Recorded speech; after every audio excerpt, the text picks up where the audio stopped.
Hallelujah! সবাইকে জয় যিশু।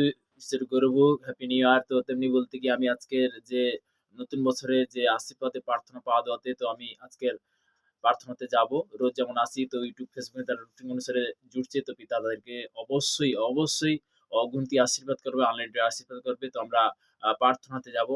সর্বশক্তিমান ঈশ্বর পিতা তোমার মহান নামে ধন্যবাদ করি পিতা। স্বর্গপিতার সিংহাসন পিতার পাদে তোমার চরণতলে প্রভু গো।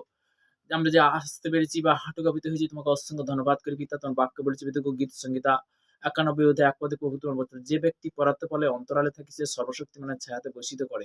আমার বিশ্বাস দেখো ভারতবর্ষের বিভিন্ন প্রান্তে যে সকল সন্তান কর্মজীবন কাজের মধ্যে রয়েছে তাদের জন্য প্রার্থনা স্তর ব্রাশ্য কবর করে তাদেরকে তুমি সুরক্ষিত রেখো। নতুন বছর পেতে আনলিমিটেড আশীর্বাদ করবে দেখো, তাদেরকে তুমি পজিটিভ শিক্ষা যেমন পৌঁছে যাবে দেখো, তাদেরকে তুমি দীর্ঘ আয়ু দিয়ে তুমি আশীর্বাদে পরিণত করো প্রভু। প্রভু গো সর্বদাই যে আজকের যে বিশেষ করে পিতা বুধবার যে বিশেষ করে যে প্রত্যেকটা সন্তান পিতাগো যে কয়েক ঘন্টা পরে তারা যে প্রস্তুতি নিচ্ছে যে হ্যাপি নিউ ইয়ার বিশেষ করে নতুন বছরে পিতাগো সে পা ধোয়াতে তারা বিভিন্নভাবে হয়তো অনেক সন্তান জানে না প্রভু গো, তারাও যে জানছে প্রভু গো, তাদেরকে সেই প্রার্থনা বিশ্বে পিতাগো তাদেরকে তুমি সর্বদা পিতাগো আশীর্বাদে পরিণত করো পিতাগো। পিতাগো সর্বদা নতুন কি পুরনো প্রত্যেকটা সন্তানের জন্য প্রার্থনা করছি পিতাগো। মন্ত্রী মহল থেকে প্রশাসন থেকে আমি সবার জন্য প্রার্থনা করছি পিতাগো।